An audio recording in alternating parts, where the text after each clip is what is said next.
What up, fellow nerds? This is going to be old news, but we recently saw Blizzard implement a hotfix to the Brewmaster Monk's Weapons of Order cooldown. Today, I wanted to quickly share my thoughts and opinions about this, along with covering why this has been a hot topic. Not just the last few days, but actually how it's been simmering for the last few weeks. Let's go. First and foremost, back on Monday, Wowhead posted this article stating that a hotfix has been pushed to live servers affecting Weapons of Order. You can see these screenshots actually in this article from Relo's damage breakdown from Raid, and you can see that his trinket damage was actually scaling after using Weapons of Order, though his new logs, we can see that is no longer the case. So what was the hotfix exactly? Well, for those who aren't familiar with this cooldown, essentially a major part of it is that whenever you cast Keg Smash while the Weapons of Order buff is active, any mobs that are hit will take 8% increased damage from that monk for 10 seconds, stacking up to 4 times. This meant that shortly after activating the cooldown, the monk's target would actually be taking 32% damage increased from the monk from all sources. This includes, preceding Keg Smashes or blackout kicks, to even trinket damage and embellishment procs. This synergy and proper use of the cooldown would be the reason why you would see Brewmaster monks competing alongside your DPS on the damage meters in both keys and in Raid. Long story short, this hotfix made it so Weapons of Order will now only scale the Brewmaster's profiled abilities like Keg Smash and Spinning Crane Kick, and will no longer affect tertiary damage profiles like trinkets, weapon effects, embellishments, potions, enchants, etc. So why did this change happen? I'm sure a lot of other tank players who aren't currently playing Brewmaster are rejoicing because people have been complaining about this interaction for a while now. If you didn't know that, don't feel bad because it was only really the super sweaty gamers that had an issue with it, like myself. Why do you think I've been playing Brewmaster? Essentially, there were several other classes that could benefit from something like Weapons of Order with other multipliers. One of them was actually Rage of the Sleeper for Guardian Druids, or another example being the new Vengeance Demon Hunter tier set bonus amping all fire damage. But once Blizzard caught wind of those bonuses affecting things outside of the class's kit, they were pretty quick to fix it. This mostly happened in the PTR scene. Even previously, some classes that have mastery that increases, let's say, frost damage or shadow damage as an example, would see higher value on trinkets or items that caused extra damage from those schools. So this isn't really an uncommon thing in World of Warcraft, but more often than not, Blizzard tends to fix those interactions quite quickly if they prove to be too powerful.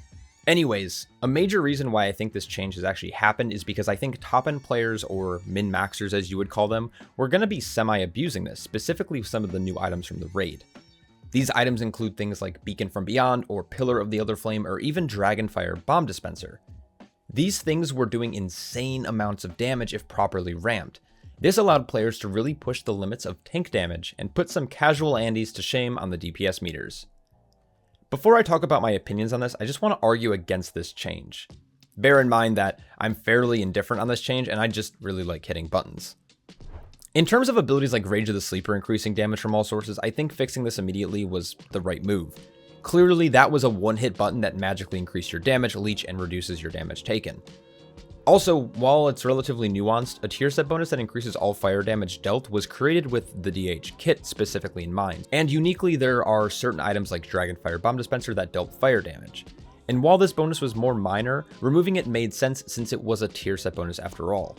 Now, Weapons of Order. This ability from my understanding has always ramped all damage that the monk deals inside and outside of the kit, and I think that is fairly thematic, don't you think? You're a monk, and you're using an ability that shows off your skills as a weapon master. Isn't it fitting that you would increase trinket damage and weapon damage as well? This is also one of those skill caps for the class, having to ramp a debuff and then sending your load. Basically, my argument boils down to, with new or returning abilities interacting in an unintentional way, I think that should be fixed. But nerfing something that has not only been thematic to the class, but also has been working the same way for like 3 years now, I think there's just a slight issue. And unfortunately, I think this really boils down to trinket design and weapon effect design from the new season. Anyways, how will this actually affect Brewmaster?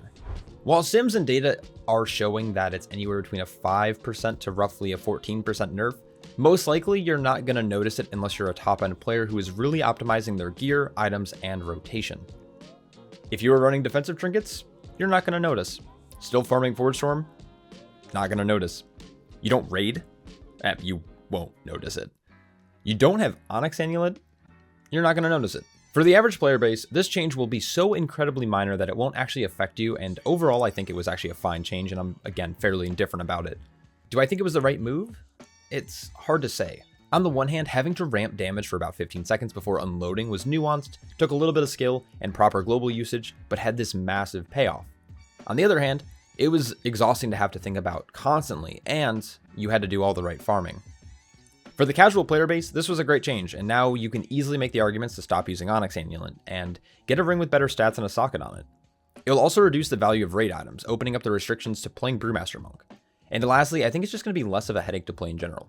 Really, if anything changes though regarding build or playstyle, I will make sure to get a guide out for that, but in the meantime, enjoy slamming keys and raid. Massive shout out to all my Patreon supporters, and of course, I'll catch you all in the next one. Peace.